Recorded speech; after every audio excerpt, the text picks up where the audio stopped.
નમસ્કાર. આપણી વચ્ચે આ 89 વર્ષના દાદા આવ્યા છે. છેક અરવલ્લી 88-89 વર્ષના. એમનું નામ છે સિદ્ધાર્થ સુરજીભાઈ સોલંકી. ગાંધીવાદી વિચારો વાળા છે. મૂળ ગામ છે એમનું ડોડીસરા, તાલુકો ભિલોડા, જિલ્લો અરવલ્લી. એમના બંને છોકરાઓ ભણી ગણીને વિદેશમાં છે, પણ છતાં પોતે અહીંયા સેવા કરે છે.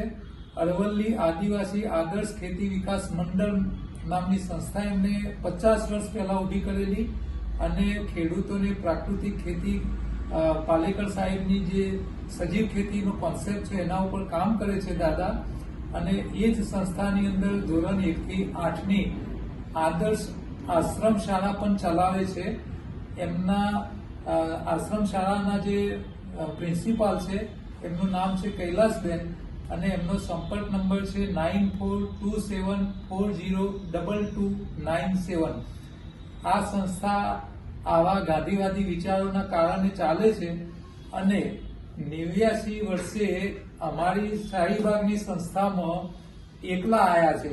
એ થોડા એમના આંખોના માટે આવેલા અને અહીંયા એનિમા પોટ લેવા આવ્યા છે. વર્ષો પહેલા આપણી સેમિનાર એટેન્ડ કરેલો છે અને આ ઉંમરે પણ એમને ડાયાબિટીસ કે બીપી જેવી કોઈ સમસ્યા નથી.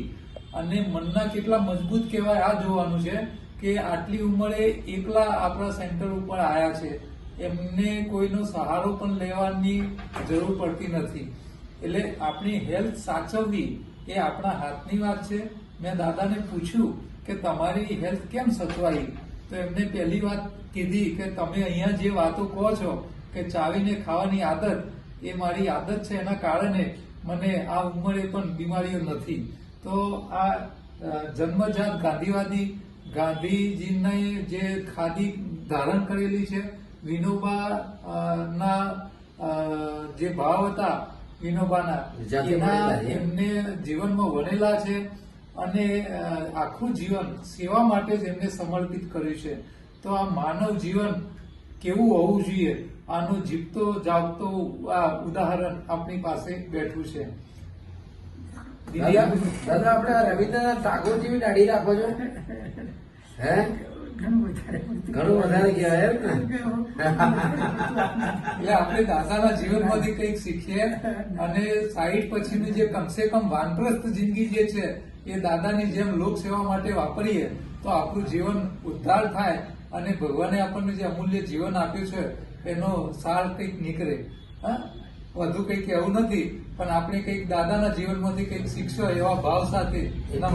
એટલે આપણે નવી હોસ્પિટલો બનાવી ન પડે અને ખોટા પૈસા ગેરમાર્ગે ન જાય એના માટે દાદા જીવંત ઉદાહરણ છે.